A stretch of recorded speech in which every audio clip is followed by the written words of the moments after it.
Welcome to the Flicks, Picks, and the Nitpicks, and I am your humble host, No718, and this is Just the Talk, and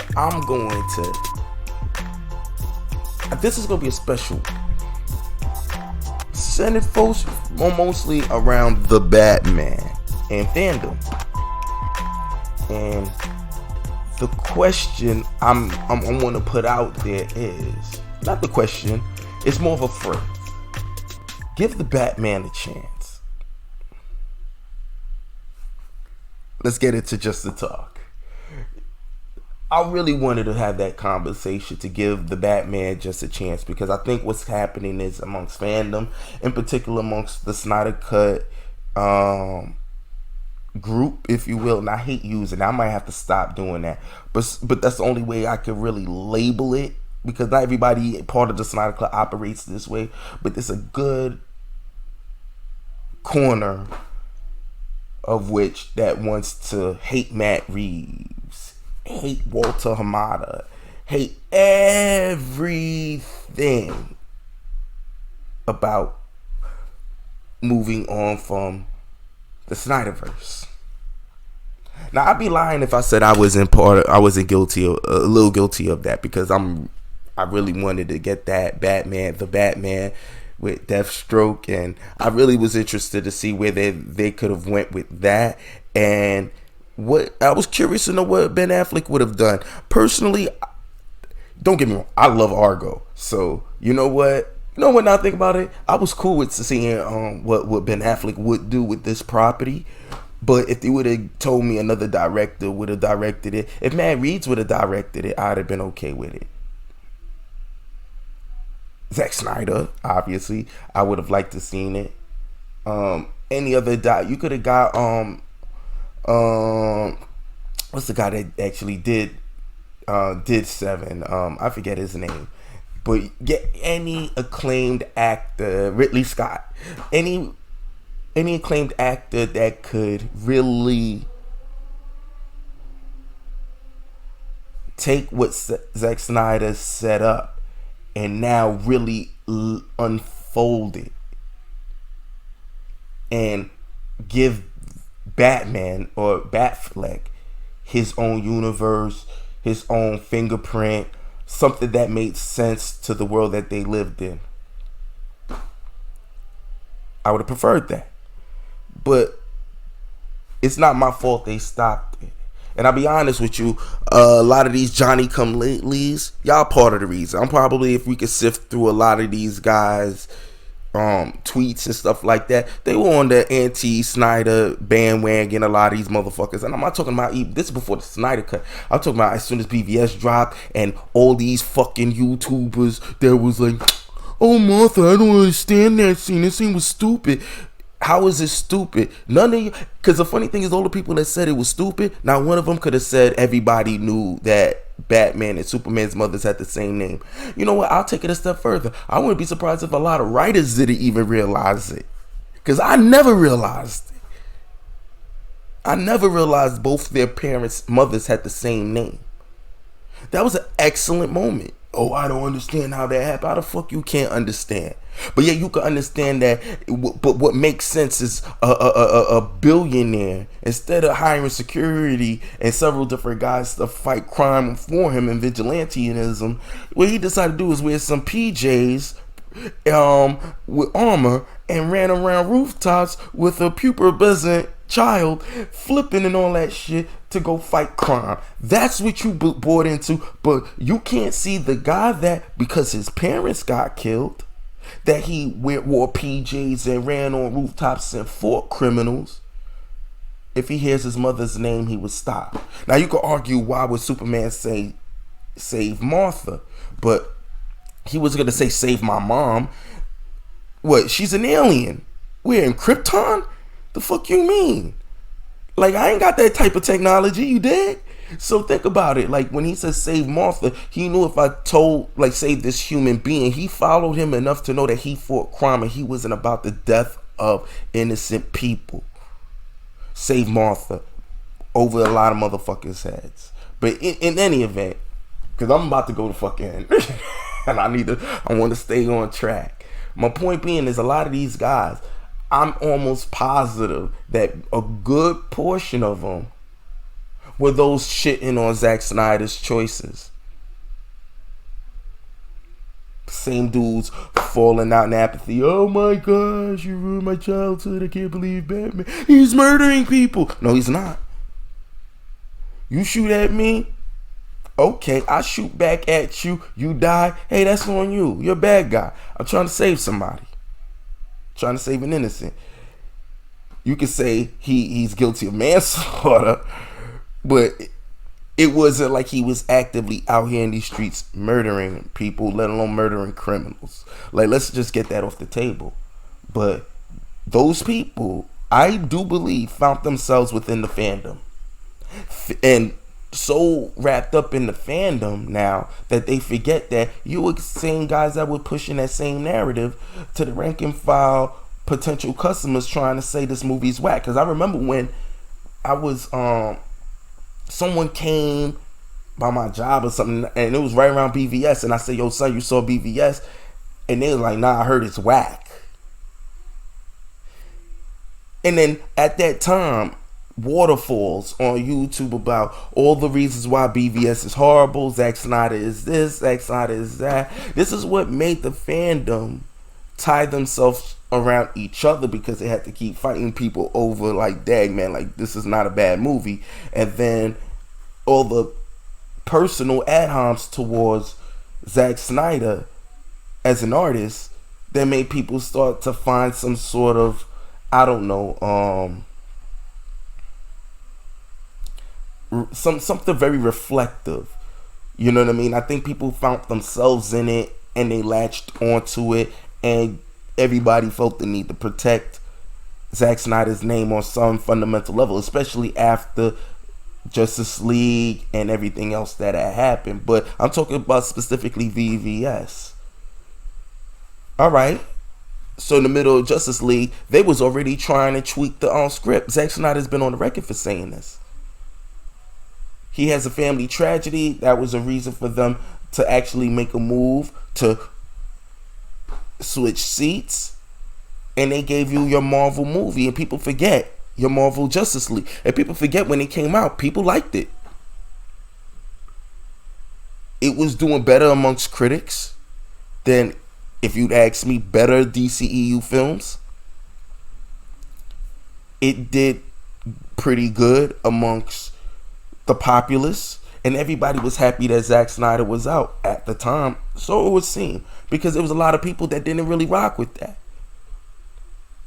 So now they had to move and try to figure out what they could do to salvage this universe, because everybody, the same fans that y'all say that they don't listen to, y'all want something out of DC to rival Marvel. They try to speed it up to get to that, just so they can, well, get to the money, appease the audience, but basically have something to rival what Marvel was doing. And they should have went at their own pace, if you ask me. Whatever pace that would have been, because I think it would have been authentic to the film and the stories that these creators wanted to make. And I'm not against, overview, because at the end of the day, if you don't own the property, somebody got to tell you, hey, I want you to maintain the integrity of the character visually and personally. Certain things you want to make sure that stays. You don't put Batman in a bear costume and then say it's Batman. You feel me? You gotta still have some oversight to make sure that they ensure that they get the most out of this property. And just the same as Kevin Feige it actually overviews everything at Marvel. So when I hear people complaining about, oh, we want Kevin Feige, but you hating what Walter Hamada is bringing down, well, basically he's their Kevin Feige. At the time, guess what? Who was Kevin Feige before that? Kevin Sujihara, but before that was basically Zack. He was going to be the architect in which everything came out of. That's why the look and the feel of these films, in terms of visual aesthetics, lend themselves more to Zack Snyder's vision. And still, It wasn't good enough, and they went on to hire new people that put what was before in the rear view and trying to figure out how they could stitch together out of what was in it and create something that will make the audience gravitate towards it with the same type of enthusiasm that Marvel got. Because guess what? Everybody kept comparing them to Marvel. Can't get mad. This is what you wanted. You wanted a Marvel version of these films. Well, guess what? You got it. Can't get mad.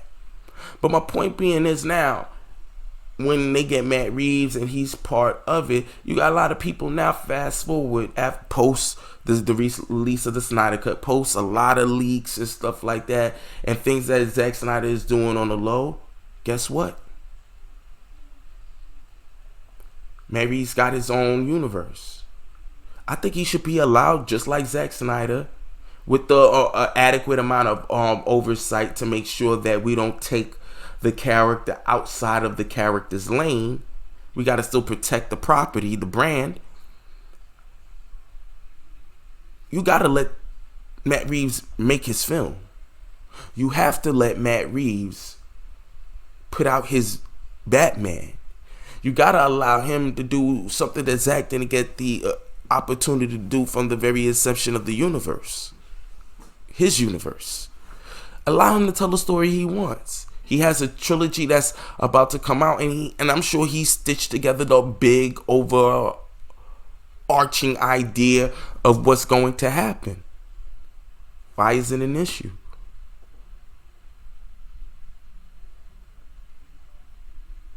I find it dangerously weird. That's the direction that we would like to go. That we want to say, you know what? I'm so mad at what they did to Zack Snyder. I want to do this to everyone, and not just at Matt Reeves, Walter Amada, but we'll get to that another time. Maybe in this one. My point being is, you don't honor Zack Snyder and what he went through by putting that onto other people. I do believe in peaceful protests. I do believe in everything that they did that was so positive to get us to this point where they released the Snyder Cut. But what I'm not with is the constant antagonistic behavior where now it's Zack Snyder gang. And it's like, you might as well say that. And this is the reason why you have people divesting from it. Because they starting to feel like, yo, y'all starting to get a little off. You starting to sound like everything those other people said we had sounded like that was absolutely wrong. Especially at that time. But now we're drifting into that space. And then you got the people that want to do so much with the upsetting of it that they want to keep poking the bear. And I get it, man. We're all trying to get views. We're all trying to get views. We put certain headlines, things in it. Yo, man, we're all trying to get views. It is what it is. I'm not even going to sit here and debate that shit. But we do a big disservice to the communities that we so-called say is the top priority. And I don't think it is. I think the biggest priority with every YouTuber that pushes whichever narrative is views. I think there's plenty that came into it with strong sincerities. But then since the release of the Snyder Cut, you have nothing else to talk about. Your views, how do you keep and maintain those views? Well, we got to keep this Snyder machine moving. So we're going to keep continuing talking about everything that's Snyder. And I'm not knocking it because it's channels for everything. The rabble-rousing is what I'm not for. The boycotting of people that had nothing to do with what happened to Zack Snyder. But if we boycott it, it'll force Warner Brothers to reinstate Zack Snyder. I'm like, if you had enough people, I don't think you got enough people to boycott that. And then make the company feel like it's Zack Snyder or nothing. And with the recent events and scoops from Mikey Sutton on Sil Abdul's Coffee Talk channel, which I suggest you guys follow for the latest scoops on what's going on with Zack Snyder, there's things to be hopeful about. And as a movie I shall not name will tell you that you can explore a multiverse, because people are now going to be more receptive to it. You can't do it the way they did it in their film, but you can do it in a way that no one's done it before. You can have 3 different Batmans running. Michael Keaton, Batfleck, and Robert Pattinson. So what's the real issue? And I'm gonna be real with you, like, you gotta, like, again, it goes back to give the Batman a chance. There's no way you could look at the trailer and say this shit don't look good. I'd rather a Batfleck film still, but I love them trailers. I like what Matt Reeves is doing. I'm interested in exploring this world. They call it Worlds of DC. Why can't we have it all? Can't we all have it?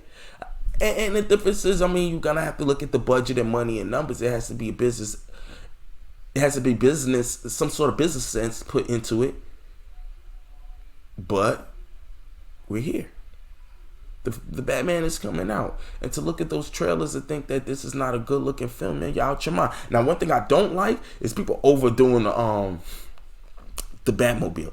It's a regular car with shit on the back. Now, don't get me wrong, I like it, but it's a regular car with shit on the back. It doesn't rival the armored tank or what Zack Snyder did with his Batmobile. Not even a little bit. But it's not supposed to. But when it came out, all the people that were so quick to leave Zack Snyder, because the DCEU and wanted to shit on the Snyder cut, guess what they went and did? The car is so amazing. I think y'all being extra. I think you're fighting so hard to get away from Zack Snyder that even if Zack Snyder made a good film, you won't even give him that, because it's a gang thing now. I don't like Zack Snyder.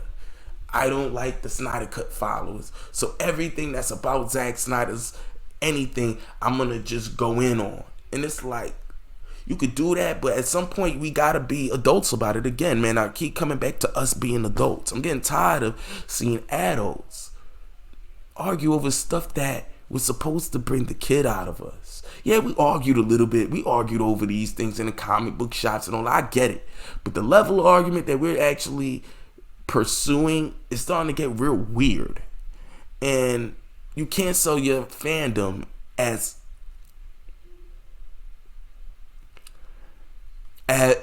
fans if you don't sound like fans. You hate watch everything. You complain about everything.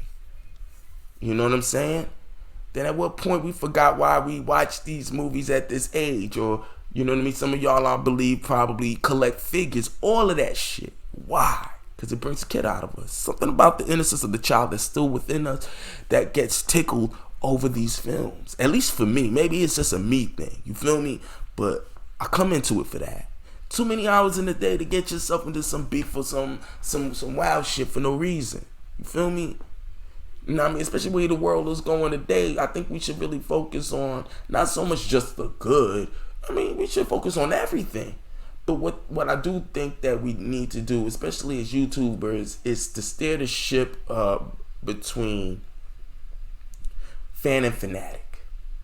In other words, you see someone doing the most, like Matt Reeves, the Batman. Hey, come up on my channel. Huh? I'm going to leave you and come up on my channel, express your thought. And then after you express your thought, be like, then why don't you just don't go see it? You don't have to. Oh, no, you don't have to. Well, I just want Batfleck back, so I just want to shit. Oh, so you want to shit on him and destroy Matt Reeves and what he's trying to create in lieu of from Zack Snyder? How's that any different than what happened to Zack Snyder at the house of WB? That's what I'm saying. Just be a little bit more consistent and considerate towards what you're saying, because I don't think people are really listening to themselves. They're becoming the villains of their own stories. That's a whole fact. But with that said, let me know in the comments below, because I really want us to have this conversation. For all my Snyder Cut fan people and all of that, are you excited about the Matt Reeves the Batman? And if so, let me know what you're excited for. What you're excited to see? What stood out for you in these trailers? Just let me know. So I wanna spin this back around a little bit, because I don't want to overindulge things with fandom, because it's something I do want to talk on, but I'm gonna remove that from just the talk right now. It'll be on the just the talk, but I'm gonna remove that from right now in terms of what I was about to go put up. But I did want to talk about the fact that Wonder Woman 84 and Patty Jenkins, and the fact that she's not doing Cleopatra, and from what I understand, she may or may not be doing Rogue Squadron, but she's gonna come back to finish out her trilogy. I noticed no one's talking about that Amazon film that she wanted to do. I think what people are realizing is something that I've been saying from the very beginning with Patty Jenkins.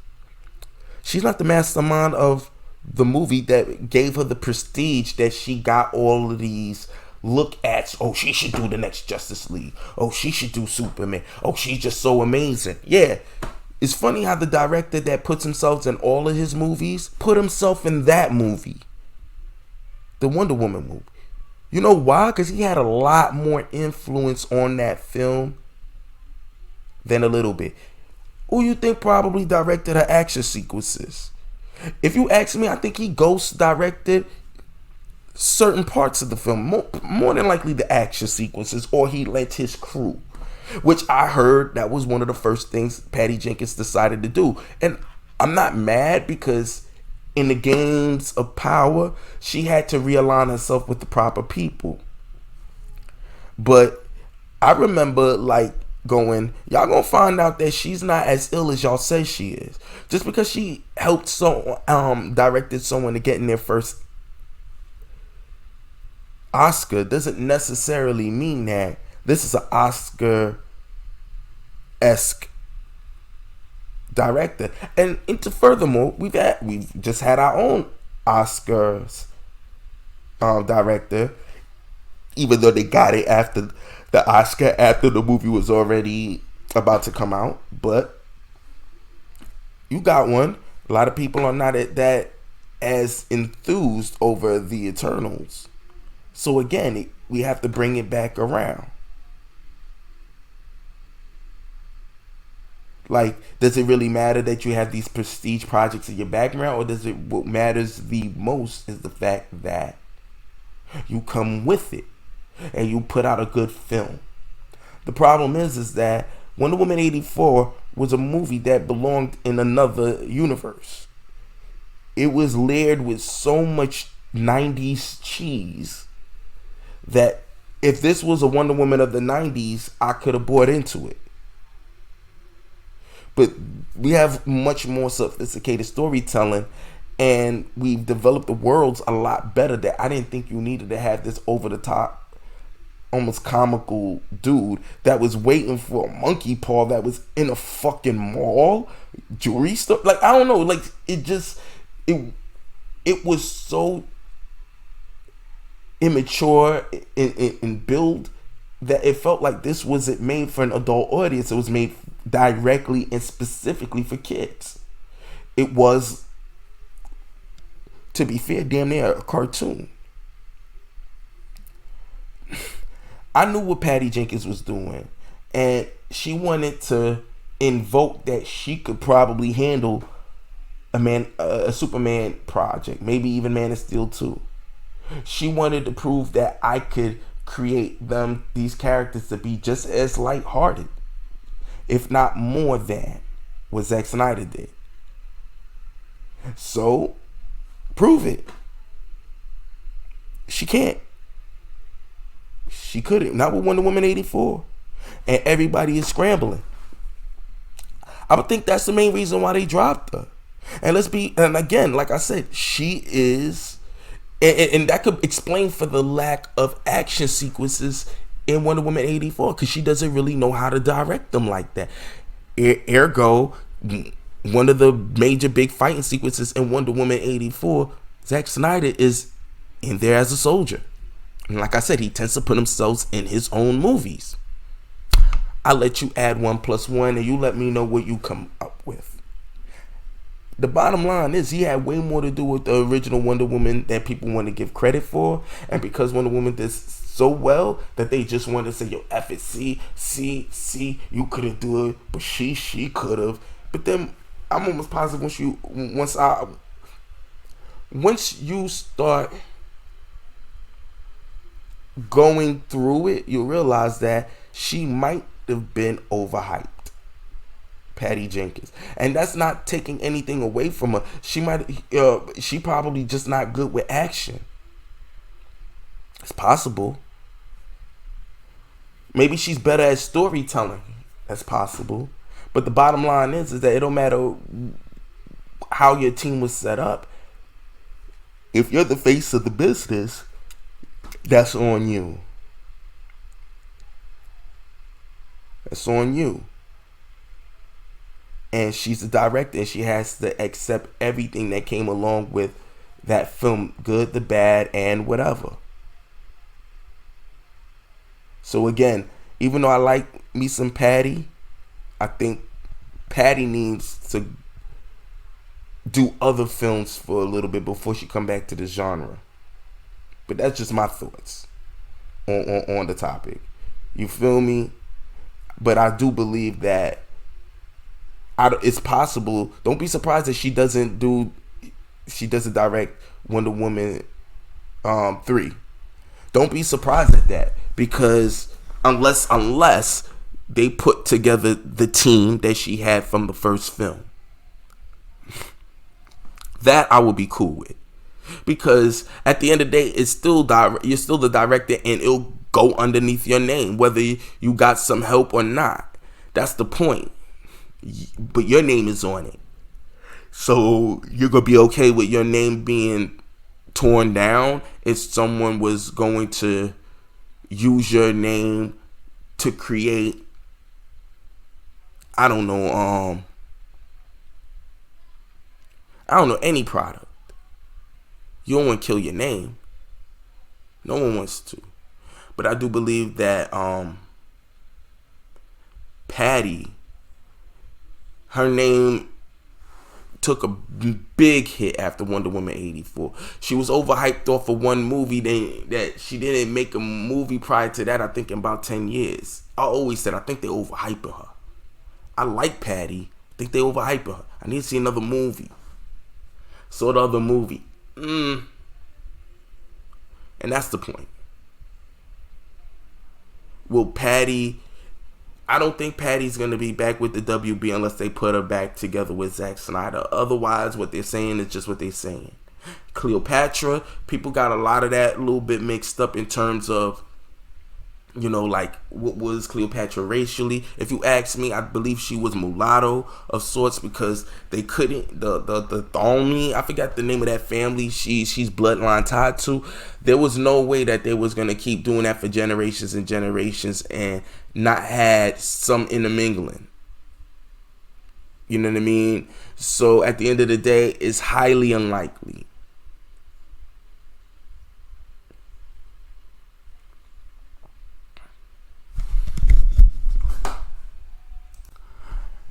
But I'm gonna let this episode 3 come to a close right now. But you let me know in the comments below how you guys feel, man. How you feel about the Batman? Do you feel where I'm coming from to give the Batman, Matt Reeves, the Batman, another shot? And also, to be clear, I want to also ask you guys to leave it down there again about your thoughts on Patty Jenkins being dropped from Cleopatra and possibly Squadron, and the fact that Patty Jenkins has lost a lot of luster post Wonder Woman 84? And do you feel that she deserves an opportunity to rectify WW 84? With that being said, I'm going to leave this one at a close. Leave it in the comments below. Like, share, subscribe. See you next time. And as always, till I have a better outro, chill.